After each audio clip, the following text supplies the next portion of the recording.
নবীজি সাল্লাল্লাহু আলাইহি ওয়াসাল্লাম জানিয়েছেন, ইন্নাল্লাহ হাররামা আন তাকুলা আলাল আরদি আসজাদাল আম্বিয়া ফানাবিয়াল্লাহু হাইয়ুন ইয়ারযাকু। আমার মুসলমান ভাইরা আপনারা শুনে নিন, বিশ্ব নবী সাল্লাল্লাহু আলাইহি ওয়াসাল্লাম হাদিস শরীফে জানিয়েছেন, ইন্নাল্লাহ, নিশ্চয় আল্লাহ পাক, হারামা, তিনি হারাম সাব্যস্ত করেছেন, নিষেধ করে দিয়েছেন, বারণ করে দিয়েছেন, আন্তাকুলা, ভক্ষণ করতে, খেতে, আলাল আরদ, দুনিয়ার মাটি কি, আসজাদাল আম্বিয়া, নবী রাসূল যারা পৃথিবীতে হয়েছে তাদের লাশ আল্লাহ মাটিকে খেতে নিষেধ করে দিয়েছেন। নবী রাসূলদের লাশ কিয়ামত পর্যন্ত মাটিতে খাবে না। নবীর কথা সত্য না মিথ্যা? কোরআনের কথা যেমন সত্য, বিশ্ব নবীর বাণী হাদিসের কথা সত্য। কোন মুসলমান যদি বলে বাদ দাও তো মুহাম্মদের এই কথাটা নেব না, লোকটার সঙ্গে সঙ্গে কাফের সাব্যস্ত হবে। ও লোকটা যদি তওবা না করে, কলেমার উদ্দে কবরে না পড়ে, ও কোনোদিন আর মুসলমান সাব্যস্ত হবে না। ঘুরে বেড়াবে রাস্তাঘাটে, পথে, মাথায় টুপি আছে, মুখে দাঁড়িয়ে আছে, গায়ে লম্বা জামা, কিন্তু নবীর কোন একটা কথাকে যদি অ্যাভয়েড করে চলে, ও লোকটা মুসলমান সমাজে মুসলমান হিসাবে বিবেচিত থাকবে না, ও হবে আল্লাহর দরবারে কাফের সমতুল্য। একটু চিল্লিয়ে বলুন নাউজুবিল্লাহ। আল্লাহর নবী বলছেন, ফানাবিয়াল্লাহি হাইয়ুন ইয়ারযাকু, হে পৃথিবীর মানুষেরা তোমরা শোনো, আল্লাহর নবীরা কবরে জিন্দা থাকে, ওই ইয়ারযাক, এবং খোদা প্রদত্ত জান্নাতি রুজি তাদের কাছে পরিবেশিত হতে থাকে। দুনিয়ার কোনো খাবারের দরকার হয় না, আল্লাহর জান্নাতি খাবার তারা কবরে ফেরেশতা কর্তৃক পেয়ে থাকে। চিল্লিয়ে বলুন সুবহানাল্লাহ। আমরা হাদিসকে বিশ্বাস করি না? করি না? আমরা হাদিস বিশ্বাস করি। যারা বলে মরা গরু ঘাস খায় না, ওদের নামে দরুদ শরীফ পড়তে হবে না, কবর জিয়ারত করতে হবে না, কবরের ধারে দাঁড়াতে হবে না, পচে গেলে সব শেষ হয়ে গেছে।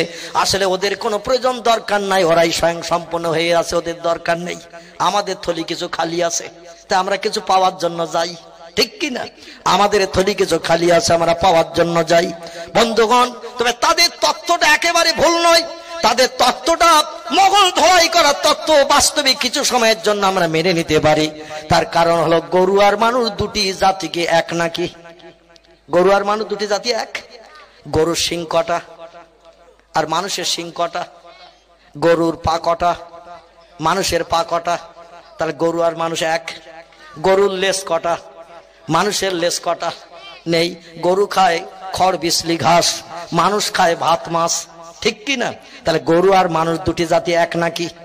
খোদার কসম, মানুষ কবরে জিন্দা থাকে, খোদা প্রদত্ত রুজি প্রাপ্ত হয়। আর গরু টরু যদি মারা যায়, ওদের ঘাস দিলে শুকিয়ে যাবে, ওরা জীবনে খাবে না। কারণ গরু আর মানুষ কোনোদিন এক হয় না, ঠিক কিনা? মানুষ গরু এক হয় না। আল্লাহ নবী মুহাম্মদ রাসূলুল্লাহ সাল্লাল্লাহু আলাইহি ওয়াসাল্লাম তিনি বেশক কবরে জিন্দা আছেন। বিশ্ব নবী মুহাম্মদ রাসূলুল্লাহ কবরে যে জিন্দা, তার বাস্তব প্রমাণ করেছেন যিনি, আমাদের সিলসিলার প্রতিষ্ঠাতা, পশ্চিম বাংলার হুগলি জেলার জমিনে ঘুমিয়ে আছেন তিনি। নাম তার আবু বকর সিদ্দিকী রাহমাতুল্লাহি আলাইহি। তিনি যে সময় বিশ্ব নবীর দেশে হজ পাকে গেলেন জীবনের ফরজ হজ আদায় করতে, মক্কা মুআজ্জামার কাবা শরীফ উত্তর পশ্চিমের দিকে একটি মাদ্রাসা এখনো দাঁড়িয়ে আছে। বাবে ওমর গেট থেকে হেঁটে মিনিট 5 মতো রাস্তা হেঁটে গেলেই মেন রোডের ধারে, যেখানে আহলে জাহিলিয়াত যুগের বাচ্চা মেয়েদের জীবন্ত কবর দেয়া হতো, এই কবরস্থানটা টপকি একটুখানি উত্তর দিকে গেলে রাস্তার ধারে দেখবেন একটা বড় সাইনবোর্ড লাগানো আছে, ব্যানার সাইনবোর্ড। এই সাইনবোর্ডে লেখা আছে মাদ্রাসা সাওলাতিয়া। কি নাম বললাম? মাদ্রাসা সাওলাতিয়া বলে একটি সাইনবোর্ড লেখা আছে। এই সাওলাতিয়া মাদ্রাসার প্রতিষ্ঠাতা যিনি, আমাদের উত্তর 24 পরগনার দেগঙ্গা থানার ভাসলিয়া গ্রামের একজন নারী, নাম তার মোসাম্মদ সাওলাতুন নেসা। সন্তান আদি ছিল না তার, স্বামীর অগাধ সময় সম্পত্তি ছিল। এই মেয়ে ছেলেটা বিধবা হয়ে যাওয়ার পর সন্তান বিহীন নারী মক্কা মুআজ্জামার দেশে স্বামীর জায়গা জমি বিক্রি করে হজ পাক করতে গেলেন। যে দেখলেন কাবার আশেপাশে কোনো মাদ্রাসা নাই, কাবা শরীফের আশেপাশে কোনো মাদ্রাসা নাই। মেয়েটার মনে দরদ হলো, দয়া লাগলো। এখানে মক্কা মুআজ্জামার কাবার আশেপাশে কোনো মাদ্রাসা নাই, এখানকার ছেলে মেয়েদের পড়াশোনার বড় অসুবিধা হয়, অতএব আমি এখানে একটা মাদ্রাসা বানিয়ে দিয়ে দেব বাংলার জমি বিক্রি করে। দেগঙ্গা থানার ভাসলিয়া গ্রামের মেয়েটি, নাম তার মোসাম্মদ সাওলাতুন নেসা, বাংলার জমি বিক্রি করে মক্কা শরীফ একটা মাদ্রাসা বানিয়ে দিয়েছিলেন। তাই মাদ্রাসাটার নাম দেয়া হয়েছে সাওলাতিয়া। কি নাম বললাম? ওই সাওলাতুন নেসা তার নাম ছিল, তার নামে বন্ধুগণ মাদ্রাসার নাম করা হয়েছে সাওলাতিয়া। এই সাওলাতিয়া মাদ্রাসায় ফুরফুরার পীর সাহেব কেবল এবং তার দুইজন সাহেবজাদা, একজন হলেন কলবি ছেলে আর একজন হলেন নসবি ছেলে। উনি বলতেন আমার ছেলে হলো 6টি। কটি বললাম? 6টি। যারা তত্ত্ব শুনতো ডেকে বলতে হুজুর আমরা জানি তো আপনার ছেলে 5টি, বড় হুজুর, মেজে হুজুর, ন হুজুর, সেজে হুজুর, ছোট হুজুর, আপনি বলছেন ছেলে 6টি, ব্যাপারটা বুঝলাম না। উনি বললেন তোমরা যেটা ঠিক ধরেছো ওটাও ঠিক আছে, আমি যেটা বলছি ওটাও ঠিক। তোমরা যে 5টা জানো ওটাও ঠিক, আমি যে 6টি বলছি ওটাও ঠিক। তার কারণ হলো ওই যে 5টি হলো আমার নসিবী ছেলে, জন্মদাতা ছেলে। আমার আর একটা বাড়তি ছেলে আছে, সেটা কলবি ছেলে, আমার অন্তরের ছেলে, নাম তার আল্লামা রুহুল আমিন। 24 পরগনার বসিরহাটের জমিনে ঘুমিয়ে আছেন যিনি 9 বছর বয়সে খিজির আলাইহিস সালামের কাছ থেকে ইলমে লাদুনী থুতু প্রাপ্ত হয়ে সে যুগে বিখ্যাত আলেম হিসাবে মর্যাদা পেয়েছিলেন, যিনি 82 খানা হাদিসের কিতাব, 72 খানা ফিকহের কিতাব, 65 খানা তাফসীরের কিতাব এবং যত ধর্মাবলম্বীদের নামি দামি ধর্মগ্রন্থ আছে সবগুলো তিনি হৃদয় ভান্ডারে কণ্ঠস্থ করে রেখেছিলেন। ফুরফুরা পীর সাহেব তাকে তাই আল্লামায়ে হিন্দ লকব দান করেছিলেন। জোরে বলুন সুবহানাল্লাহ। আল্লামা শব্দটি হলো আরবি ভাষা, এর বাংলা অর্থ হলো বিদ্যাসাগর, যাকে বড় মাওলানা সাহেব বলে বলে ডাকতেন। 30,000 খলিফা আলেমদের ভিতরে যে লোকটি বড় মাওলানা সাহেবের সার্টিফিকেট পেয়েছিলেন, বড় মাওলানা বলতে সমস্ত আলেমদের ভিতরে যার জ্ঞান বেশি, একে বড় বলা হয় কিনা? যাকে 30,000 আলেম খলিফাদের ভিতরে বড় মাওলানা সাহেবের সার্টিফিকেট দিয়ে ডাকতেন আল্লামা রুহুল আমিন রাহমাতুল্লাহি আলাইহির তার নাম। এনাকে সঙ্গী নিয়ে আর ওনার বড় সাহেবজাদা আব্দুল হাই সিদ্দিকীকে সাথে করে নিয়ে মক্কা মুআজ্জামায় হজ পাক করতে গেছেন। হঠাৎ সৌদি সরকার, নাম তার বাদশা ইবনে সৌদ, তখন সৌদিতে রাজ্যিত্ব পরিচালনা করছেন। খবর পেয়েছেন বাংলার পীর সাহেব এসেছে, আমাদের দেশে বাংলার পীর সাহেব এসেছে হজ করতে। বাংলার পীর সাহেবকে ডাকা হলো, রে বাংলার পীর, সৌদির দেশের মানুষের আপনার মুখের দুটো কথা শুনতে চায়। এখানে ওয়াজ হচ্ছে মাদ্রাসা সাওলাতিয়ার সামনে, আপনি কিছু বক্তৃতা দেন, সৌদির মানুষের আপনার বক্তৃতা শুনতে চাই। বাংলার পীরকে ইনভাইট করা হলো, সময় দেয়া হলো 8 ঘন্টা। কত বললাম? 8 ঘন্টা সময় দেয়া হলো, আপনি একটু বক্তৃতা করেন। এখন ওখানে ইংরেজি, উর্দু, ফার্সি, বাংলা, পলি, গুজরাটি, মালয়ালি ভাষায় বক্তৃতা করলে সৌদিরা বসবে নাকি? ওখানে বক্তৃতা করতে হবে আরবি ভাষায়, ঠিক কি না? ওদের মাতৃভাষা হলো আরবি। বাংলার পীর সাহেবকে 8 ঘন্টা সময় দেয়া হয়েছে। আপনি একটু এসেছেন যখন, বাংলার পীর সুনামীয় মানুষ, আমাদের দেশের মানুষকে কিছু উপদেশ দিন, এনারা শুনতে চায়। বাংলার পীর সাহেব বন্ধুগণ নেমন্তন্ন পেয়ে খুঁজে গেলেন আল্লামা রুহুল আমিন এবং বড় সাহেবজাদা আব্দুল হাই সিদ্দিকীকে সাথে করে নিয়ে সেখানে চলে গেলেন। যে বক্তৃতার মঞ্চে দাঁড়িয়ে বক্তৃতা শুরু করলেন, 15-20 মিনিটের মতো বক্তৃতা করার পরে বললেন, আমি বুড়ো মানুষ, অসুস্থ মানুষ, আমি বাকি সময়টার বক্তব্য রাখবো না। আমার একজন তালেবুল এলেম আছে, আমরা বাংলায় যারে তালবেলেম বলি। কি বলি? তালবেলেম। আরবি ভাষা তো ভালো বুঝি না, এজন্য আমরা বলি তালবেলেম। শব্দটা হলো তালেবুল এলেম, জ্ঞান অন্বেষণকারী। ভালো শিক্ষিত মানুষের সঙ্গে থাকলে তারা শিক্ষিত হয়, জ্ঞানী হয়। একে আরবি ভাষায় বলা হয়েছে তালেবুল এলেম। আমরা আরবি ভালো বুঝি না, তাই সাধারণ ভাষায় বলি তালবেলেম, যারা আলেম ওলামাদের সঙ্গে থাকে। উনি বলেন আমার একজন সহসঙ্গী আছে সাগরেদ, বাকি সময়টা আমি তাকে দিয়ে আপনাদের বক্তৃতা শোনাবো। শ্রোতা যারা ছিল সৌদিরা ডেকে বলল, হুজুর আর মিনিট 10-12 বাকি, আপনি বক্তৃতা করেন, আমরা শুনবো, কারণ তালবেলেমের ওয়াজ শুনবো না, আপনি বাংলার পীর, আপনার মুখে শুনবো। উনি বলেন আমি যে বক্তৃতা করছি আমার সঙ্গী সাথী তোমাদের বক্তৃতা শুনিয়ে বাকি সময়টা খুশি করবে আমি আশা করি। একজন বাংলার মানুষের মুখের বক্তব্য না শুনে তোমরা দুজনের মুখে বক্তব্য শোনো। জোরে বলুন সুবহানাল্লাহ। টাইম তো 8 ঘন্টা, তো আমি 20 মিনিটের মতো বক্তব্য রাখলাম। মিনিট 10 বাকি, আমার সাগরেদ 10 মিনিট একটু বক্তব্য রাখবে। সবাই আর কিছু বললেন না। আল্লামা রুহুল আমিন রাহমাতুল্লাহি আলাইহি ডেকে বলা হলো, বাবা তোমার সুযোগ হয়ে গেছে, সবাই নিশ্চয়তা অবলম্বন করেছে, বাকি 10টা মিনিট তুমি ওয়াজ করো। 8 ঘন্টা তো সময়, মিনিট 20 তো হয়ে গেছে, মিনিট 10 বাকি, একটু ওয়াজ করো। আল্লামা হুজুর হাত জোড় করে বলছেন, হুজুর বেয়াদবি নেবেন না, যত কষ্ট হোক আপনি বাকি সময়টা ওয়াজ করিয়ে দেন, কারণ এখানে আমি ওয়াজ করবো না। পীর সাহেব কেবলা ডেকে বলছেন, কেন, কি হয়েছে বাবা? বলে এখানে রাস্তায় বিভিন্ন জায়গায় ব্যানার লেখা আছে, আমি দেখেছি মিথ্যা কথা বললে তার জিভ কেটে দেয়া হবে। হুজুর এখানে ব্যানারে লেখা রয়েছে আসারেকু আসারেকাতু ফাকতাউ আইদিয়াহুমা, কোন ব্যক্তি কোন ব্যক্তির মালে যদি না বলে হাত দেয় তাদের হাত দুখানা কেটে দেয়া হবে, হাত আর রাখা হবে না। আমাদের ভারতে যদি আইন হয় প্রধানমন্ত্রী থেকে রান্নাঘর পর্যন্ত হাত আর থাকবে কারো? প্রধানমন্ত্রী থেকে রান্নাঘর পর্যন্ত যারা রান্নাঘরে রান্নাও করে ওদেরও হাত থাকবে? কত মাল যে গোপনে চুরি করে রাখে তার ঠিক নাই। হাত আর কারো থাকবে না, হাত নিল ভারতবর্ষ হবে। সৌদির দেশে কিন্তু সে আইনে এখনো জারি আছে, ওখানে কারো মালে কেউ না বলে হাত দিলে চোর সাব্যস্ত হবে। আর কোরআনের আইন এখনো চলছে তাদের দেশে, সঙ্গে সঙ্গে দুটো হাত কেটে সরকার বসিয়ে বসিয়ে খেতে দেবে, তবে চোর রাখবে না, চোর রাখবে না। জুতোর ঝাপ হয়ে যায়, কেউ হাত দেয় না। ছাতা পড়ে রয়েছে, জুতো পড়ে রয়েছে, ঘড়ি পড়ে রয়েছে, কেউ হাত দেয় না। আর আমাদের দেশে মাঝে মধ্যে কখন পকেট থেকে বার করছে তার খবর হয় না, ঠিক কি না? মসজিদ থেকে জুমার নামাজ পড়ে বেরিয়ে আসতে যদি একটু লেট হয়ে যায় তো ফিতে ছাড়া দড়ি বাঁধা ছাড়া অন্য পাওয়া যাবে? মসজিদ থেকে যদি একটু বেরিয়ে আসতে জুমার দিন লেট হয়, আপনার কিন্তু নতুন জুতো স্টাম্প মার্কার পাবেন না। যখন বেরিয়ে আসবেন শেষবেলা দেখবেন ফিতে ছাড়া দড়ি বাঁধা যেটা ওটাই রয়েছে, বাকিগুলো সব হ্যাবিস হয়ে গেছে। মসজিদেও চুরি চলছে, মাইকের ওপরও চুরি হয়, মসজিদের কোটোর পয়সাও চুরি হয়, ঠিক কিনা? মসজিদেও চুরি হচ্ছে, কারণ দেশে চোরের শাস্তি নাই, চোর বেমালুম চালিয়ে যাচ্ছে। আল্লামা রুহুল আমিন বললেন হুজুর এখানে কারো মালে না বলে হাত দিলে সঙ্গে সঙ্গে তার হাত কাটা হয়। হাদিস কোরআনের কথা যদি কেউ মিথ্যা বলে সৌদি সরকার আইন তার জিভ কেটে দেয়া হবে, ওই জিবি আর কথা বলতে দেবে না। এদের দেশে কোন নারীর দিকে যদি কেউ আর চোখে ফিরে তাকায় সঙ্গে সঙ্গে তারে মামার বাড়ির ডাল রুটি খাইয়ে দেবে, জেলখানায় ভর্তি করে দেবে। কারণ কোন নারীর দিকে অবৈধভাবে আর চোখে তাকানো যাবে না। জোরে বলুন সুবহানাল্লাহ।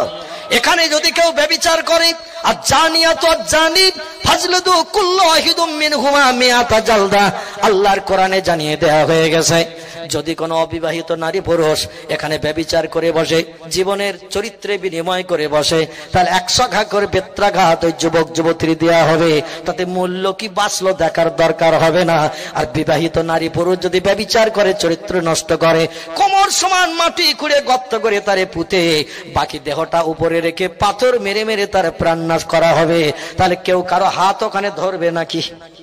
হাত ধরবে? আর এখন কত টানা হেঁচড়া চলছে তার ঠিক নাই। আমাদের স্বাধীন দেশে কত টানা হেঁচড়া চলছে, মাঝে মাঝে জোর করে হাইজাক হচ্ছে, ঠিক কিনা? আল্লামা রুহুল আমিন বলেন হুজুর বাকি সময় যেটুকু আছে আপনি ওয়াজ করুন, আমি এখানে ওয়াজ করব না। কারণ ওয়াজ করতে যে হয়তো আমার জিভটা কেটে বাড়ি যেতে হবে বাংলায়, বলতে যে ভুলভাল হয়ে গেলে বিপদ হয়ে যাবে। বাকি সময়টা আপনি বলুন। পিসাব ডেকে বললেন বাবা বড় মাওলানা। ও বাবা রুহুল আমিন, নাম ধরে ডাকতেন না, বড় মাওলানা বলে বলে ডাকতেন।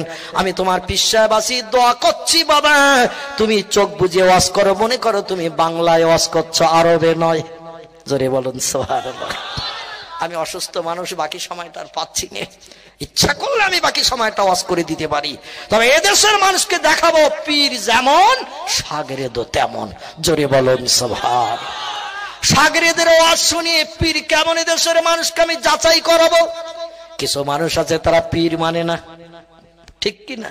পীর ওলিয়া উলিয়া মানে না। আল্লাহ কোরআনে বলছেন বিসমিল্লাহির রহমানির রহিম, আলা ইন্না আউলিয়াল্লাহি লা খাউফুন আলাইহিম ওয়া লা হুম ইয়াহজানুন।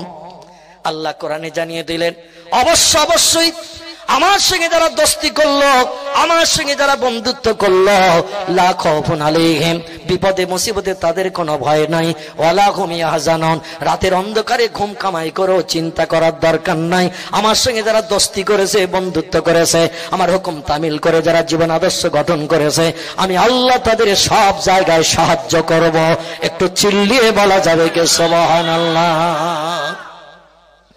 আল্লাহ কোরআনে আরো জানাছেন ওয়াতিউল্লাহ ওয়াতিউর রাসূল ওয়া উলিল আমরি মিনকুম।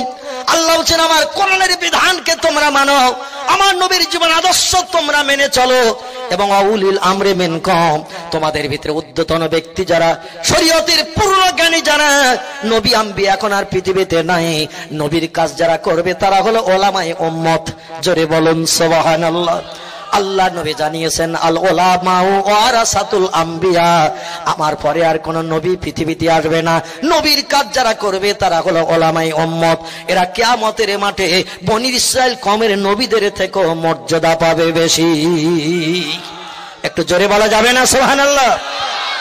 আল্লাহ নবী বলছেন ওয়ালা তাজালু তায়ফাতুম মিন উম্মাতিল আওসান ইন্নাহু সায়াকুনু ফিল উম্মতি কাযযাবুনা ওয়া সালাসুন কুল্লুহুম ইয়াজআমুন আন্নাহু নাবিয়ুল্লাহ ওয়া আনা খাতামান নাবিয়্যিন লা নবিয়্যা বাদি। বিশ্ব নবী সাল্লাল্লাহু আলাইহি সাল্লাম সোনার জবানিতে হাদিস শরীফে জানিয়েছেন আমার অবর্তমানে 30-এর অধিক ব্যক্তি পৃথিবীতে নবীর দাবি করবে, মহামানবের দাবি করবে, পয়গম্বরের দাবি করবে। কুল্লুহুম ইয়াজআম, প্রত্যেকটি মহামানব দাবিকারী নবী দাবিকারী হলো মিথ্যুক। জোরে বলেন সুবহানাল্লাহ। রাসূল বলছেন আমার অবর্তমানে পৃথিবীতে 30-এর অধিক ব্যক্তি নবীর দাবি করবে, মহামানবের দাবি করবে, তারা পয়গম্বরের দাবি করবে। কুল্লুহুম ইয়াজআম, প্রত্যেকটি নবী দাবিকারী মহামানব দাবিকারী হলো মিথ্যক। আনা নবী আল্লাহ, আমি হলাম আল্লাহর নবী। ওয়া আনা খাতামান নবীন, আমি হলাম শেষ নবী। লা নবিয়্যা বাদি, আমার পরে আর কোন পয়গম্বর কিয়ামত পর্যন্ত পৃথিবীতে আসবে না। একটু চিল্লিয়ে বলা যাবে কি সুবহানাল্লাহ? কিয়ামত পর্যন্ত কোন পয়গম্বর পৃথিবীতে আসবে না, আমার নেতৃত্ব চলবে পৃথিবীতে। মুসলমান ভাইরা আমার, সেই নবী বলছেন রে পৃথিবীর মানুষেরা তোমরা শোনো, আমার অবর্তমানে পৃথিবীতে নবীর কাজ করবে যারা, এরা হলো উলামায়ে উম্মত, কোরআন হাদিসের বিজ্ঞ পণ্ডিত যারা হবে এবং সেই মতো সাধারণ মানুষকে দ্বীন শরীয়তের তত্ত্ব দিয়ে মানুষকে সুপথ দেখাবে। এরা কিয়ামতের মাঠে বনি ইসরাইল কওমের নবীদের থেকেও মর্যাদাবান বেশি হবে।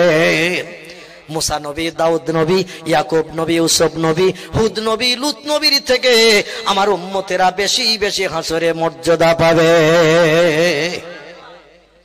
এই উলামায়ে উম্মত কারো নাম পীরানে পীর দস্তগীর মহিউদ্দিন আব্দুল কাদের জিলানী রাহমাতুল্লাহ আলাইহি নবীর ওয়ারিসের কাজ করেছেন। আল উলামা ওয়ারাসাতুল আম্বিয়া, আল্লাহ নবী বলছেন নবীর ওয়ারিস হলো আলেমেরা, দ্বীন শরীয়তের বিজ্ঞ পণ্ডিতেরা। এরা কিয়ামত পর্যন্ত নবীর ওয়ারিস হিসাবে কাজ করবে। কাজ করেছেন পীরানে পীর দস্তগীর মহিউদ্দিন আব্দুল কাদের জিলানী রাহমাতুল্লাহ আলাইহি, কাজ করেছেন রাজস্থানের জমিনে ঘুমিয়ে আছেন হযরতে খাজা আজমিরি রাহমাতুল্লাহ আলাইহি, কাজ করেছেন দিল্লির জমিনে পীর বাকি বিল্লাহ রাহমাতুল্লাহ আলাইহি, খাজা কুতুবউদ্দিন বখতিয়ার কাকি রাহমাতুল্লাহ আলাইহি, হযরত নিজামউদ্দিন আউলিয়ার নাম। বন্ধুগণ, যাদের নাম ইতিহাসে লেখা আছে, আপনারা যেখানে বসবাস করছেন এখানে যে সমস্ত ওলিরা ঘুমিয়ে আছেন, আমি বিকাল বেলা গেলাম দুইজন ব্যক্তি রওজা জিয়ারত করতে। কয়েকজন হিন্দুস্তানে দাঁড়িয়েছিল, শাহ আলম সাহেবের আব্বা জানের মজারও গেলাম আমি জিয়ারত করতে। বিকালে অটো রিক্সা ধরে কয়েকজন হিন্দুস্তানি দাঁড়িয়ে বলছে ওই যে বিল্ডিংটার উঁচু ফাঁকাটা দেখছো, ওখানে ওনার আব্বা জান বসে বসে নবীজির সঙ্গে দিদার করতেন। জোরে বলেন সুবহানাল্লাহ। আমি দাঁড়িয়ে গেলাম, দাঁড়িয়ে দাঁড়িয়ে শুনতে শুরু করলাম। হিন্দুস্তানিরা দাঁড়িয়ে দাঁড়িয়ে ওই কথাই বলছে। ওই দ্বিতীয় তলার মানে মজারের ওই পাশটায় বন্ধুগণ যে উঁচু একটা রাউন্ড দিয়ে ঘেরা জায়গা আছে, ওই জায়গাটা বলে ওখানে বসে বসে উনি বিশ্ব নবী রওজা মোবারক দিদার করতেন। এমনকি নবীজির সঙ্গে তার কথোপকথন হতো টেলিফোনের মাধ্যম দিয়ে। আজকের যুগের বিজ্ঞানীরা টেলিফোন বানিয়ে বাস্তব প্রমাণ করেছে আমরা ছোট্ট মেশিনের মাধ্যম দিয়ে হাজার হাজার মাইল দূরে যদি কথা পৌঁছাতে পারি, জাপান, জার্মানি, আমেরিকা, রাশিয়ায়, আল্লাহওয়ালা মানুষেরা কি পারে না পৃথিবীর যে কোনো জায়গার মানুষের সঙ্গে কথা বলতে? বন্ধুগণ, পৃথিবীর মানুষেরা বাস্তবে সেটা প্রমাণ করে দেখিয়েছেন। আমার আল্লাহ পাক তাদের জন্য সবকিছু সহজ করে রেখেছিলেন। তবে শর্ত হলো মান কানা লিল্লাহি, যে লোকটি আল্লাহর হবে, কানাল্লাহু লাহু, আমার আল্লাহ তার আপন হয়ে যাবে। অকুল্লা সাইয়্যিন ইয়ানফাউন নাস, আর तमाम পৃথিবীর সব সৃষ্টি তার বন্ধু হবে, পৃথিবীর সমস্ত সৃষ্টি তার বশ হয়ে যাবে। যারে যা বলবেন তাই শুনতে বাধ্য হবে। হাওয়া আপনার বন্ধ হবে, আগুন আপনার বন্ধ হবে, পানি আপনার বন্ধ হবে, গাছ আপনার বন্ধ হবে, মাছ আপনার বন্ধ হবে, পৃথিবীর সব সৃষ্টি লোহা আপনার বন্ধ হবে। যারে যা বলবেন তাই শুনতে বাধ্য হবে। শর্ত হলো আপনাকে একটু আল্লাহ প্রেমিক হতে হবে। আরে আল্লাহ প্রেমিক হতে গেলে একটু রাত জাগতে হয় বেশি বেশি। এলেম হলো দুই প্রকার। ক প্রকার বললাম? এলেম হলো দুই প্রকার। আমাদের দেশের একদল ব্যক্তিরা এক প্রকার এলেমের গরম দেখাতে চায়, সেটা হলো এলমে জাহিরি। কিছু বইপত্র পড়ে জ্ঞান অর্জন করে তারা বলছে না আমরা যেটা বলছি এটা ঠিক। কিন্তু এলেম হলো দুই প্রকার, একটার নাম এলমে জাহিরি, স্কুল কলেজে পড়াশোনা করে এলেম অর্জন করা যায়, একে বলা হয়েছে এলমে জাহিরি। আর একটা এলমের নাম হলো এলমে বাতিনি, আভ্যন্তরীণ এলেম। বন্ধুগণের স্কুল কলেজে হয় না, ওটা পীর মাশায়েখদের কাছ থেকে পাওয়া যায়, ওলিয়া উলিয়াদের কাছ থেকে এলেমটা পাওয়া যায়। এই এলেমটা যারা অর্জন করেছে তারা প্রকৃত আলেম হিসাবে আমার আল্লাহর কাছে সাব্যস্ত হয়েছে। একটু জোরে বলুন সুবহানাল্লাহ। শুধু এলমে জাহিরি আছে, এলমে বাতিন নাই। ওই এলেমের এক পয়সা মূল্য আমার আল্লাহর কাছে নাই। এলমে জাহির এবং বাতিনি উভয় এলেম যার ভিতরে আছে, সেই লোকটাই হলো পৃথিবীতে এমন করে আলেম, সেই লোকটাই হলো পৃথিবীতে এমন করে বাস্তব আলেম। এলমে এবং জাহিরি এবং বাতিনি উভয় এলেম অর্জন করেছিল যারা, এদের নাম পিরানে পীর দস্তগীর মহিউদ্দিন আব্দুল কাদের জিলানী রাহমাতুল্লাহ আলাইহি। আল্লাহ বলছেন উলিল আমরি মিনকুম, তোমাদের ভিতরে উদ্ধতন জ্ঞানী উচ্চ শিক্ষিত যারা, তাদের কাছ থেকে তোমরা আরো কিছু জ্ঞান অর্জন করো, তাদের জীবন আদর্শ তোমরা ফলো করো, তাহলে তোমরা আমার সঙ্গে নৈকট্য লাভ করতে সহজ পন্থা অবলম্বন করতে পারবে। একটু জোরে বলুন সুবহানাল্লাহ। কারণ ওলিয়া উলিয়াদের সঙ্গে আমি আল্লাহ আমার সম্পর্কটা বড় গাঢ়তর। তারা আমাকে বন্ধু সম জ্ঞান করেছে, আমারে খুশি করার জন্য রাত জেগে জেগে বিবি বাচ্চার মায়া ছেড়ে বেশি বেশি করে নফল নামাজ পড়েছে, যে নামাজটাকে আরবিতে বলা হয় তাহাজ্জুদ। কি নামাজ বলা হয়? শুধু 5 ওয়াক্ত নামাজই নামাজ নয়, এছাড়া আরো কিছু নামাজ আছে। আল্লাহর আপন বনতে গেলে, আল্লাহকে আপন বানাতে গেলে, বন্ধুত্ব গাঢ়তর করতে গেলে যেমন ঘন ঘন দেখা করতে হয়, ঘন ঘন মোবাইলে যেমন কথা বলতে হয়, ঘন ঘন মোবাইলে কথা বললে মনের মানুষের সঙ্গে বন্ধুত্ব গাঢ় হয় কিনা? বন্ধুত্ব গাঢ় হবে। ঘন ঘন সাক্ষাৎ হলে বন্ধুত্ব বেশি বাড়বে। আল্লাহ বলছেন আমার সঙ্গে যারা বন্ধুত্ব গাঢ়তর করতে চায় তারা যেন আমার সন্তুষ্টির জন্য নামাজ একটু বেশি বেশি করে আদায় করে নেয়।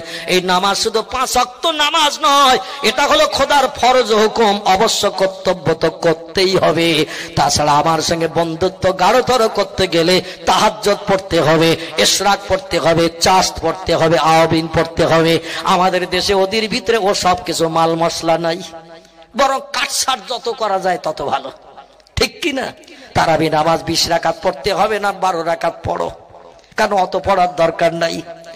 এমন করে ফরজ নামাজ হয়ে গেছে, সুন্নত নফলের কোনো প্রয়োজন দরকার নাই, ফরজ পড়া হয়ে গেছে, বাস কাজ কমপ্লিট হয়ে গেছে। এতে আল্লাহর হুকুম তামিল করা হবে, কিন্তু খোদার সঙ্গে সম্পর্ক গাঢ়তর হবে না। আল্লাহর সঙ্গে সম্পর্ক গাঢ়তর করতে গেলে একটু বাড়তি ওভার ডিউটি দিতে হবে। ওভার ডিউটি যারা বাড়তি দিয়েছে পৃথিবীতে তারা নজির সৃষ্টি করে মরণের পরও অমরত্ন লাভ করে আছে। একটু চিল্লিয়ে বলুন সুবহানাল্লাহ। আল্লামা রুহুল আমিনকে ফুরফুরাত পিসাব ডেকে বললেন, বাবা ভয় হচ্ছে তোমার ওয়াজ করতে, বলে হুজুর দেশের আইন খুব কড়া, ওয়াজ করতে যে ভুলভাল বলে জিভ কেটে দেবে, জেলখানায় ডাল রুটি খেতে হবে, জামালার দরকার নেই। উনি বলছেন মনে করো তুমি বাংলায় ওয়াজ করছো, সৌদিতে ওয়াজ করছো, এই খেয়াল করতে হবে না। আর আমি তোমার পীর সাহেব পাশে দাঁড়িয়ে তোমার জন্য দোয়া করছি, জোরে বলুন সুবহানাল্লাহ। আল্লামা রুহুল আমিন বলেন, হুজুর দোয়া যদি আপনি করেন তাহলে আমার আর ওয়াজ করতে আপত্তি নাই। সাগরেদের মান যাওয়া মানে তার পীরেরও মান যাওয়া, ঠিক কিনা? সাগরেদের মান সম্মান যাওয়া মানে তার পীরেরও মান সম্মান যাওয়া। অতএব আপনি যখন দোয়ার কথা বলেছেন, আমি দোয়ার কাঙাল, আমি আপনার দোয়ার কাঙাল। আপনি কষ্টবোধ করছেন, বৃদ্ধ মানুষ, বুড়ো মানুষ, বাকি সময়টুকু ইনশাআল্লাহ আমি ওয়াজ করে দেব। আল্লামা রুহুল আমিন দাঁড়িয়ে গেছেন শ্রোতাদের দিকে তাকিয়ে। শ্রোতা হলো সব সৌদির মানুষ। কোথার মানুষ? সৌদির মানুষ। ওরা কিন্তু 5 ওয়াক্ত নামাজ পড়ে, রমজানে রোজা রাখে। বন্ধুগণ, ওরা মাথায় টুপি দেয়, ওরা গায়ে লম্বা জামা দেয়, ওরা মিথ্যা কথা বলে না, ওরা চুরি করে না, ওরা কোন অবৈধ মেয়েদের দিকে আর চোখে তাকায় না, ওরা বিধবার দরজার কড়া নাড়া দেয় না, অবৈধ মেয়েদের নিয়ে গার্ডেনে বসে বসে ওরা হাওয়া খায় না। তাহলে ওখানে কি ওয়াজ করা যাবে? যে দোষের ওয়াজ করবে দোষ ওদের কিচ্ছু নেই। ওরা 5 ওয়াক্ত নামাজ পড়ে, ওরা রোজা রাখি, ওরা মাথায় টুপি দেয়, গায়ে লম্বা জামা আছে, মিথ্যা কথা ওরা বলে না, ওরা চুরি করে না, ওরা কারো মাল ছিনতাই করে না, গরিব এতিমের হক ফাঁকি দিয়ে খায় না, ওরা এমন করে কোনো বিধবার দরজার কড়া নাড়া দেয় না, চরিত্র নষ্ট করে না। আল্লামা রুহুল আমিন বলেন, এরা তো সৌদির দেশের মানুষ, নবীর দেশের মানুষ, এখন আমি কি রোগ নির্ণয় করে এদের প্রেসক্রিপশন দেব? যে রোগটা এদের আছে সেই রোগের ওষুধ দিতে হবে আমার, ঠিক কি না? আমাদের দেশে যে কোনো ওয়াজ করলে মানিয়ে যাবে, আমাদের দেশে যে কোনো ওয়াজ করলে মানিয়ে যাবে, কারণ সব রোগ রয়েছে আমাদের। কিন্তু সৌদি দেশের মানুষের তো রোগ নেই, কি ওয়াজ করবেন তিনি? শ্রোতাদের চেহারার দিকে তাকিয়ে দেখলেন অধিকাংশ মানুষের মুখে দাড়ি নাই। কি নাই বললাম? দাড়ি নেই। এখনো যারা হসপাকে যায়, যে দেখবেন সৌদির মানুষেরা ড্রেস পাত্র সব দেখলে মনে হয় ফেরেশতা, সব মাথায় এমন করে রোমাল, রোমালের উপরে টুপি, টুপির উপরে আবার বেল লাগিয়ে রেখেছে, কালো বেল, একেবারে পায়ের গোস পর্যন্ত, নেসপে সাক পর্যন্ত জামা। চেহারা দেখলে মনে হয় সব ফেরেশতা বেহেশত থেকে এসেছে, যেমন সুন্দর তেমন চেহারা, এদের দেখলে মনে হয় সব ফেরেশতা ঘুরিয়ে বেড়াচ্ছে। কিন্তু ওদের চেহারার একটা জায়গায় একটুখানি অসুবিধা দেখা দেয়।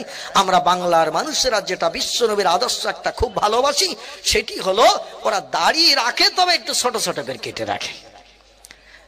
ওদের দাড়ি আছে তবে একটু ছোট ছোট আছে, এখনো গেলে দেখতে পাবেন। আমি গত আষাঢ়েও যে দেখে আসলাম, এর আগেও 3-3 বার নবীজির দেশে একটু হজ পাক করতে যাওয়ার সুযোগ পেয়েছি। বিশ্ব নবীর দেশে 3-3 বার যে বাস্তব যেটা দেখলাম, নবীর দেশের নামে কোনো বদনাম করা উচিত নয়, তবে একটা তথ্য দিতে যে শুধু এটাই বলছি, এখনো গেলেও দেখতে পাবেন। মদিনা শরীফের মুয়াজ্জিনকে দেখলাম, গত জুলাই মাসে আমি 8 দিন ছিলাম, ওমরা হজে গেলাম, জুলাইতে যে দেখলাম 4 জন মুয়াজ্জিন আছে। বেলাল হাফসি সেই মেহরাবের উপরে, বেলাল যেখানে আজান দিত মসজিদে নববীর ভিতরে, এই মেহরাবে 4 জন করে মুয়াজ্জিন ওঠে। 4 জনের গলার কণ্ঠস্বর প্রায় একই রকম। বাইরের থেকে মাইকে শুনলে মনে হয় একজনই আজান দিচ্ছে, কিন্তু এক এক সময় এক একজন পাল্টে পাল্টে আজান দেয়। 4 জন মুয়াজ্জিনের গলার স্বর একই রকম প্রায়। এই মুয়াজ্জিনদের মুখে দেখলাম দাড়ি নাই, এই মুয়াজ্জিনদের মুখে দেখলাম দাড়ি নাই, তবে আজান দিচ্ছে, কলিজা ফেটে যাচ্ছে আওয়াজ শুনলে, পাগলের মতো ছুটছে মুসলমানেরা। ওদের আজানের কণ্ঠের আওয়াজ এমন, মানুষের কলিজা যেন ছিঁড়ে বেরিয়ে যাচ্ছে। জোরে বলুন সুবহানাল্লাহ। ইমামের মুখে পুরনো দাড়ি, বিশ্ব নবীর সুন্নতের একেবারে পুরনো পায়বান ইমাম সাহেব আছে, কিন্তু মুয়াজ্জিনের মুখে দেখলাম 2 জনের দাড়ি আছে, 2 জনের একেবারে সাপ্পান সাপ্পা, কিন্তু তারা মুয়াজ্জিন আজান দিচ্ছে। আমি যেটা বাস্তব দেখলাম সেটাই বলছি। বন্ধুগণ, আল্লাহর মহান প্রেমিক বান্দা পীর সাহেব কেবল আবু বকর সিদ্দিককে বললেন, বাবা ওয়াজ করো। আল্লামা রুহুল আমিন স্টেজে দাঁড়িয়ে যে দেখলেন শ্রোতাদের কি রোগের ওষুধ আমি দেব। এদের যে রোগ আছে, রোগের প্রেসক্রিপশন করতে হবে, অন্যথায় ওয়াজ এদের কাছে মানাবে না। উনি তাকিয়ে দেখলেন অধিকাংশ মানুষের মুখে দাড়ি ছাটা। আল্লামা রুহুল আমিন তাই রোগ নির্ণয় করে ওষুধ দেওয়ার পরিকল্পনা নিয়ে বক্তৃতা শুরু করলেন। তিনি দাড়ি সম্পর্কে ওয়াজ করছেন। মান কাতাল্লাহিয়া ফাকাতালানি, আল্লাহ নবী জানিয়েছেন, যে লোকটি তার দাড়িতে খুরকেচে দিল, দাড়ি কর্তন করলো, সেজন্য আমি মুহাম্মদ আমারে মার্ডার করে দিল। একটু জোরে বলো নাউজুবিল্লাহ। একটু জোরে বলা যাবে না নাউজুবিল্লাহ? আমরা বাঙালি ছেলেরা অনেকে দাড়ি রাখতে চাই না, কারণ দাড়ি রাখলে বুড়ো মার্কা মতন দেখাবে বোধহয়, চেহারার সৌন্দর্য নষ্ট হবে, খোকার মা আর পছন্দ করবে না, এরকম মনে মনে চিন্তা ভাবনা আছে নাকি? খোকার মা পছন্দ করবে না, তাই সেই চিন্তা ভাবনা নিয়ে হনুমান আর বানর মার্কা মতন সেজে রয়েছি আমরা। সারা জীবন একই অবস্থা চলে গেছে। রাসূল বলছেন, মান কাতাল্লাহিয়া ফাকাতালানি, যে লোকটি তার দাড়িতে খুরকেচি দিল, দাড়ি কর্তন করলো, সেজন্য আমি মুহাম্মদ আমারে মার্ডার করে দিল। আর নবীরে যদি কেউ মার্ডার করে, সে লোকটা জান্নাতি হবে না জাহান্নামী হবে? কি হবে? নবীরে যদি কেউ মার্ডার করে, বিশ্ব নবীর প্রাণনাথ যদি কেউ করে, সে লোকটা তো চির জাহান্নামী হবে। এই দাড়ি সম্পর্কে তিনি বুখারী শরীফ, মুসলিম শরীফ, তিরমিজি, আবু দাউদ, ইবনে মাজাহ, নাসাই, দারমি, দারকুতনি, বাইহাকি, তিবরানি, কুরতুবী, মুয়াত্তা মালিক, মিশকাতুল মাসাবি, ইবনে হাব্বান, আল হাকিম, ভাইজান বিভিন্ন হাদিসের কিতাব থেকে দাড়ির সম্পর্কে হাদিসগুলো টেনে টেনে তিনি বক্তৃতা করছেন। সময় যে শেষ হয়ে গেল, শ্রোতারা ডেকে বলছেন, আমরা ওনার মুখে আরো কিছু বক্তব্য শুনতে চাই। জোরে বলুন সুবহানাল্লাহ। এমন রোগ নির্ণয় আর প্রেসক্রিপশন আমরা সৌদির দেশে কোনোদিন পাই নাই। যেমন রোগ নির্ণয় তেমন প্রেসক্রিপশন, ওষুধ ব্যবহার করলে রোগ সেরে যাবে। শ্রোতারা কেঁদে কেঁদে চোখের বাঁধে বুক ভাসায়। উনি আরবিতে ব্যাখ্যা করে বলছেন, সৌদির মানুষেরা কিয়ামতের মাঠে নবীর কাছে কেমন করে মুখ দেখাবে। এই নবী এই দেশে জন্মগ্রহণ করে বিশ্ব নবীর আদর্শ মানুষের কাছে প্রচার করতে যে সারাটা দেহ রক্ত প্লুত করেছে, অনাহারা থেকেছে, না খেয়ে থেকেছে। সেই নবী দিনের দাওয়াত দিয়ে বিদায় হয়ে কবরস্থ হয়ে আছে, আর নবীর সুন্নত গুলো তোমরা সব জলাঞ্জলি দিচ্ছ। কিয়ামতে নবীর কাছে কেমন করে মুখ দেখাবে তোমরা? এ সৌদির মানুষেরা, আমি তোমাদের কাছে জিজ্ঞাসাবাদ করতে চাই। আরবি ভাষা ব্যাখ্যা করে করে হাদিসের বর্ণনা করছেন। সময় যেই পেরিয়ে গেছে, শ্রোতারা বলল, সভাপতি সাহেব আর একটু বাড়িয়ে দেন। আধ ঘন্টা সময় আবার বাড়ানো হলো। একই বিষয়ে তিনি বিভিন্ন হাদিসের কিতাব থেকে দাড়ি সম্পর্কে হাদিসগুলো টেনে টেনে বক্তব্য রাখলেন।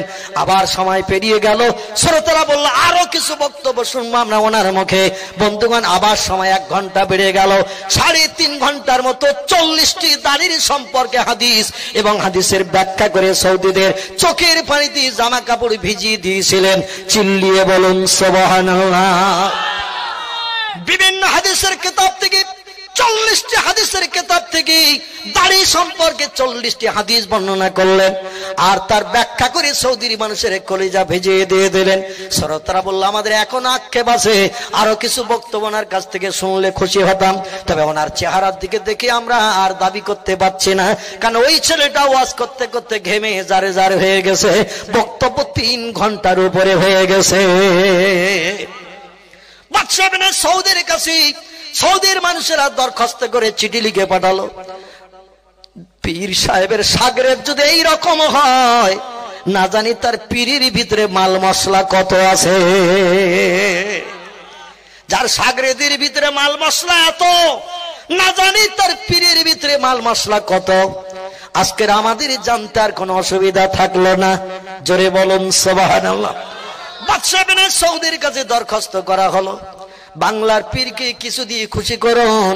আজকের আমাদের কলিজা ভিজানো ওয়াজ শুনেছি, কলিজা ভিজানো ওয়াজ শুনেছি, আমরা ওয়াজ শুনে খুশিতে বাগবাগ হয়ে গেছি। এজন্য বাংলার পীর পীরের সাগরেদদের কিছু দিয়ে খুশি করুন। মক্কায় হজের কাজ শেষ করে, আমি খুব সংক্ষেপ করে বলছি, মক্কায় হজের কাজ শেষ করে আল্লাহ নবী রওজা জিয়ারাতে চলে গেলেন মদিনা শরীফে। বিশ্ব নবী মুহাম্মদ রাসূলুল্লাহ রওজা মুবারকে চলে গেলেন, নবীজি রওজা জিয়ারত করবেন। নবীজির হাতে গড়া মসজিদ, যে মসজিদের নাম মসজিদে নববী, আল্লাহর নবী জানিয়ে দিয়েছেন, আমার হাতে গড়া মসজিদে যদি কোনো ব্যক্তি 1 রাকাত নামাজ আদায় করে, আমার হাতের ইজ্জতের খাতিরে আল্লাহ পাক 50,000 রাকাত নামাজ পড়ার সওয়াব ওই লোকটার নাম আমলে দান করে। 1 রাকাত নামাজ মসজিদে নববীতে যদি কোনো মানুষ আদায় করে, নবীজি বলছেন, আমার হাতের ইজ্জতের খাতিরে আমি মুহাম্মদ রাসূলুল্লাহ, আমার দাম কত তোমরা একটু যাচাই করো। আজকের যুগে যারা বলে মুহাম্মদ রাসূলুল্লাহ আমাদের সমতুল্য মানুষ, আমাদের ভাইয়ের মতো, বড় ভাইয়ের মতো, অমুক তমুক, তা যদি ওনাদের ওই রকম একটা মসজিদ বানাতে বলেন আর সার্টিফিকেটটা দিতে বলেন, 1 রাকাত পড়লে 50,000 রাকাতে সব হবে তো, হবে তো নাকি? যদি ভাইয়ের মতো হয়, তুমিও যেমন ভাইও তেমন। যাকে বলে ভাই, আমাদের ভাই, আবার তার স্ত্রী যখন নাম ধরে তখন কিন্তু মগজ ঘুরে যায়। বিশ্ব নবীকে বলে আমাদের ভাই, তিনি ভাইয়ের মতো, আবার তার স্ত্রী যখন নাম ধরে তখন বলে উম্মুল মুমিনিন, বলে কি না? তখন বলে উম্মুল মুমিনিন। যিনি হবেন ভাই, ভাইয়ের স্ত্রী সম্পর্কে কি হবে? ভাইয়ের স্ত্রী ভাবি, ভাবি ভাবি হয় কি না? ভাইয়ের স্ত্রী হয় ভাবি, বোনের সমতুল্য। কিন্তু বিশ্ব নবীর স্ত্রীর নাম যখন তারা ধরে তখন তারা বলে উম্মুল মুমিনিন, আমাদের মা। মা যারা হয় মেয়েরা, তাদের স্বামী হবে কি বলুন? মায়ের স্বামী কি হবে? বাপ হবে, পিতা হবে। রাসূল হলেন আমাদের পিতার সমতুল্য। জোরে বলুন সুবহানাল্লাহ। একটু জোরে বলা যাবে না সুবহানাল্লাহ? তিনি যে পিতার সমতুল্য তার বাস্তব প্রমাণ আল্লাহ কোরআনে দিয়ে দিয়েছেন একটি সূরার মাধ্যম দিয়ে। সূরাটির নাম বলা হয়েছে সূরাতুল কাউসার। কি নাম বললাম? সূরা কাউসার। ইন্না আতাইনা কাল কাউসার ফাসাল্লি লিরাব্বিকা ওয়ানহার ইন্না শানিয়াকা হুয়াল আবতার। আছে না বন্ধুগণ? এই সূরার মাধ্যম দিয়ে জানানো হলো, আমার আল্লাহ বলে দিলেন, হাবিব রে, আরে হাবিব, আমি আপনার জন্য আপনার উম্মতের জন্য কি নেয়ামত তৈরি করেছি একবার শুনুন। মক্কার মানুষেরা আপনাকে হাঁটখুড়ো বলছে। নবীজিকে আল্লাহ 4টি পুত্র সন্তান দিয়েছিলেন। কটি বললাম? 4টি। কারো নাম আবুল কাসেম, কারো নাম ইব্রাহিম, কারো নাম তাহের, কারো নাম তৈয়েব। আবার কোন বর্ণনাকারী বলেছেন ছেলে ছিলেন 3টি, একটা ছেলে 2টি নাম ছিল। তাহের এবং তৈয়েব একজনের নাম। যারা তাহের এবং তৈয়েব একজনের নাম বলেছেন তারা 3টি ছেলের কথা বলেছেন। যারা তাহের আলাদা তৈয়েব আলাদা বলেছেন তারা 4টি ছেলের কথা বলেছেন। বিশ্বনবীর কন্যা ছিলেন 4টি। কটি বললাম? 4টি। একটির নাম জয়নাব, একটির নাম রোকায়া, একটির নাম উম্মে কুলসুম, একটির নাম ফাতেমা। তাহলে ছেলে 4টি, মেয়ে 4টি, কটা হলো? 8টি। আর আমাদের 1টি। আমাদের কটি? 1টি। বিজ্ঞানের থিওরি মেনেছি, সরকারের হুকুম মেনে চলেছি, প্রোটেকশন একটাই দেব, তার বেশি আর দেব না। ভবিষ্যৎ জীবনে সংসারে অশান্তি হবে, খেতে দিতে পারবো না, ঘর বাঁধার জায়গা দিতে পারবো না, ও চিন্তা তোমার মাথায় নিতে বলেছে কে? আল্লাহ বলেন যত মানুষ পৃথিবীতে জন্ম নেবে আমার ইবাদত তত বেশি হবে, আর আমার ইবাদত যত বেশি হবে আমার আসমানের রহমত পৃথিবীতে তত বেশি বেশি বর্ষণ করা হবে। একটু জোরে বলুন সুবহানাল্লাহ। একটা বাচ্চা হয়ে গেছে, স্ত্রী ভেজেক্টমি অপারেশন, পরিবার পরিকল্পনা, হেলথ হোমে যেয়ে সন্তান নিরোধক এমন করে পরিকল্পনা নেওয়া হলো। একটা বাচ্চায় যথেষ্ট আর দরকার নাই। আল্লাহ বলে তো আমরা গাছতে পড়িয়ে মরতেও পারে, বাড়ির পুকুরে ডুবিয়ে মরতেও পারে, ওর হতে পারে ডায়রিয়া, ক্যান্সার, এমন করে ব্লাড ক্যান্সার হতে পারে, মারাত্মক শ্বাসের রোগ হতে পারে, মরণ হতে পারে। স্ত্রী তো অপারেশন করা হয়ে গেছে, আর বাচ্চা হবে না। এখন ওই বাচ্চাটা যদি মারা যায় তোর ঘর বাড়ির মালিক কে হবে? হারা কে হবে তোর ঘর বাড়ির মালিক? এই পৃথিবীতে আমি আল্লাহ পাক আমার রেজামন্দির জন্য, সন্তুষ্টির জন্য আমি কাদা মাটি দিয়ে বানিয়েছি মানুষ। মানুষ যত বেশি হবে আমার ইবাদত তত বেশি হবে, আর আমার ইবাদত যত বেশি হবে আমি আল্লাহ পাক আমার আসমানের রহমত তত বেশি বেশি বর্ষণ করব। খাওয়ানোর দায়িত্ব তোমাদের নয়, ঘর বাঁধার জায়গার দায়িত্ব তোমাদের নয়, আমি আল্লাহ দায়িত্ব নিজেই নিয়ে নিয়েছে। আমার দায়িত্ব কাঁধে নিয়ে তোমরা রাতের ঘুম হারাম করো না। একটু চিল্লিয়ে বলুন সুবহানাল্লাহ। কে কোথায় ঘর বাঁধবে না বাঁধবো চিন্তা আমার, কে কি খাবে না খাবে চিন্তা আমার। জায়গা জমি কম হয়ে যাচ্ছে তাই তোমরা ভেজেক্টমি অপারেশনের চিন্তা নিয়েছো। পৃথিবীর 4 ভাগের 3 ভাগ পানি, 1 ভাগ মাটি। পৃথিবীর 4 ভাগের 3 ভাগ পানি, 1 ভাগ মাটি। দুনিয়ার বিজ্ঞানীরা বলছে যখন জমিনে আর ঘর বাঁধার জায়গা থাকবে না, এরকম যদি অসুবিধা দেখা দেয় আল্লাহ শুধু বলবেন কোন, সঙ্গে সঙ্গে সাগরে বড় বড় দ্বীপ তৈরি হয়ে যাবে, তোদের নাতি নাতকুড়ের ঘর বাঁধার জায়গা হয়ে যাবে। পৃথিবীতে যত দেশ আছে কোন বিজ্ঞান রাষ্ট্রনেতা বানিয়েছে কোন দেশ? Japan, German, America, Russia, Holland, Poland, Italy, Brazil, Thailand, Singapore, Burma, Rangoon, Hindustan, Pakistan, Bangladesh, Afghanistan, Iraq, Iran, Kuwait, Jordan, Arab, পারস্য, তুরস্ক, Libya, Nigeria, Indonesia, Malaysia, Sri Lanka, Burma, Tajikistan, Kazakhstan, Balochistan, Azerbaijan, Armenia, Saudi Arab, আমির শাহী কোন দেশ দুনিয়ার কোন বিজ্ঞান রাষ্ট্রনেতা বানিয়েছে? কেউ বানিয়েছে? আল্লাহ বানিয়েছে। আল্লাহ বলছেন যত দ্বীপ বানিয়েছি এই দ্বীপে বসবাস কর তোরা। জনসংখ্যা বেড়ে গেলে আমি শুধু বলবো কোন সাগরের মাঝে আবার বড় বড় দ্বীপ তৈরি হবে, সেখানে তোদের নাতি নাতকুড়দের বসবাসের জায়গা হবে। ও চিন্তা মাথায় নিয়ে ঘুম কামাই করিস না, ও চিন্তা আমি আল্লাহ আমার। জোরে বলুন সুবহান। বিশ্ব নবীর 4টি ছেলে হলো, 4টি ছেলেই শৈশবকালে মৃত্যুবরণ করলো, আল্লাহ দুনিয়া থেকে উঠিয়ে নিলেন। বাল্যকালে 4টি ছেলে পৃথিবী থেকে বিদায় হলো। তার কারণ কি জানেন? নবীর ছেলেরা যদি হায়াতে বেঁচে থাকতো, পৃথিবীতে বিয়ে শাদী করে সংসার যাপন করতো, ছেলের ছেলে ছেলের ছেলে চলতে চলতে বর্তমানে এই যুগে দেখা যেত বিশ্ব নবীর বংশের ওই ছেলের ছেলে ছেলের ছেলে কে একজন মদ খাচ্ছে, কে একজন সুদের ব্যবসা করছে, কেউ একজন ব্যভিচার করছে, কেউ সিনেমার কাউন্টার হাত দিচ্ছে। তাহলে নবীর ইজ্জত থাকতো না নষ্ট হতো? বলতো নবীর বংশধর কি করছে দেখো। এজন্য আল্লাহ সরাসরি নবীর বংশধর পৃথিবীতে রাখেননি। নবীর সরাসরি রক্তের সম্পর্ক ছেলেদের পৃথিবীতে আল্লাহ বাঁচিয়ে রাখেননি, বরং তাদের পৃথিবী থেকে বিদায় করিয়েছেন বিশ্ব নবীর চরিত্র কিয়ামত পর্যন্ত মানুষের কাছে অটুট রাখার জন্য। একটু চিল্লিয়ে বলুন সুবহানাল্লাহ, নারে তাকবীর। আমার নবীর নামে ভবিষ্যতে যাতে কেউ কলঙ্ক রটাতে না পারে, নবীর বংশধরদের নামে বাজে কথা কেউ বলতে না পারে, নবীর বংশধরের চরিত্র খারাপ দেখে নবীর নামে যাতে কেউ কলঙ্ক না রটায়, এই জন্য আমি নবীর সন্তানদের পৃথিবী থেকে বিদায় করিয়ে দিছি। জোরে বলুন সুবহানাল্লাহ। বিশ্বনবীর 4টি পুত্র সন্তান যখন শৈশবকালে ইন্তেকাল করলো, বিদায় হয়ে গেল, মক্কার মানুষেরা আমার নবীর নামে গালি দিতে লাগলো। মুহাম্মদ হলো হাঁটখুড়ো। কি বললো? মুহাম্মদ হলো হাঁটখুড়ো, মুহাম্মদের সন্তান নাই। যতই মুহাম্মদ তুমি দিনের দাওয়াত দাও, কলেমার কথা বলো, তুমি চলে গেলে তোমার বংশ নসল নাই, ছেলে নাই, যখন তোমার দিনের কাজ আর কেউ করবে না, পৃথিবী থেকে দিনের কাজ শেষ হয়ে যাবে। কারণ বংশ নসল সন্তান থাকলে এমন করে তার নামের জারি থাকে, জায়গা জমি ঘর বাড়ির মালিক হয়ে তারা বন্ধুগণ সেটা রক্ষণাবেক্ষণ করতে থাকে। তোমার ছেলে যখন নাই, যতদিন তুমি বেঁচে আছো ততদিন কলেমার কথা চলবে।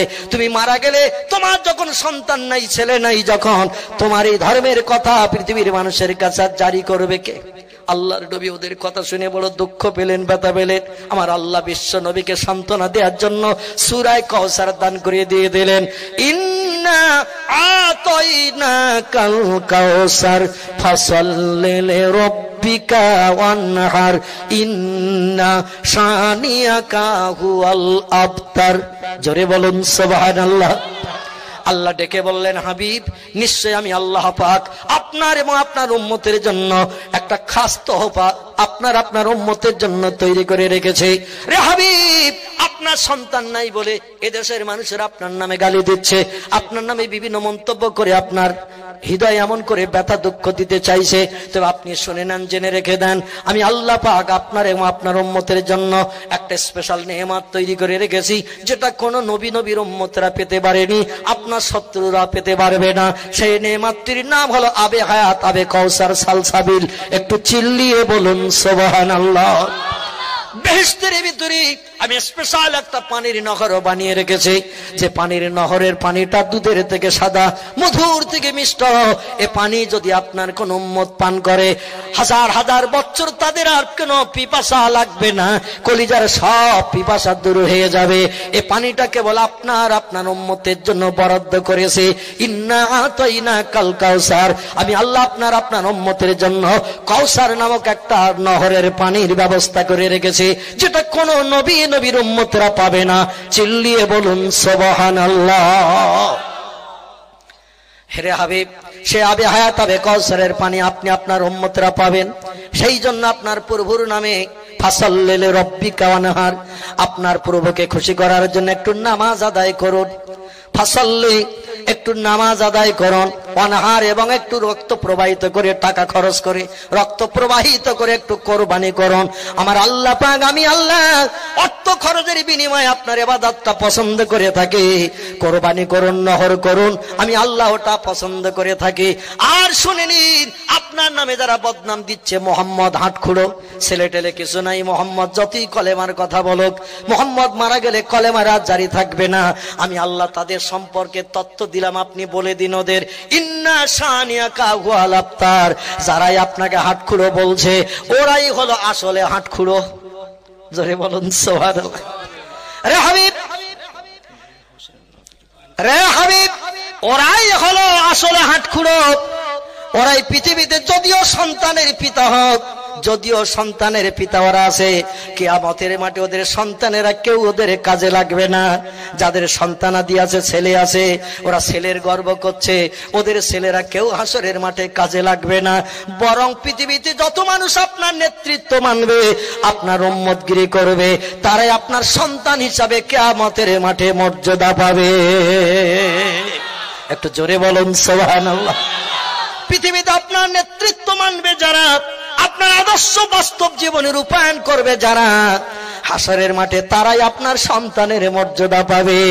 আর যারা বলছে আমাদের সন্তান আদি আছে, মুহাম্মাদের নাই, ওদের আসলে আপনি জানিয়ে দেন, দুনিয়ার তুচ্ছ দুদিনের জন্য ছেলেদের নিয়ে আনন্দ ফুর্তি করছে, কিন্তু পরকালের কোটি কোটি বছরের লম্বা দিন, 50,000 বছরের লম্বা দিনে হাসরের মাঠ, সেখানে কিন্তু এই সন্তানেরা কেউ ওদের হবে না। ইয়াউমা ইয়াফিরুল মারউ মিন আখিহি ওয়া উম্মিহি ওয়া আবিহি ওয়া সাহিবাতিহি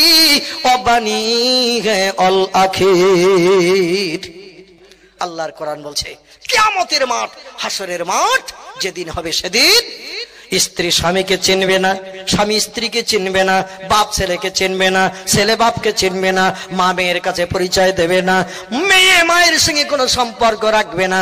সেদিন যা সেই নিজের জন্য নিজের জ্বালায় দৌড়াদৌড়ি ছোটাছুটি করতে থাকবে। রে হাবিবার, যত মানুষ আপনার নেতৃত্ব মেনে পৃথিবীতে চলবে, এরা সবাই আপনার সন্তানের মর্যাদা পাবে। অতএব আমরা হলাম বিশ্ব নবীর সন্তান সমতুল্য উম্মত। জোরে বলুন সুবহানাল্লাহ।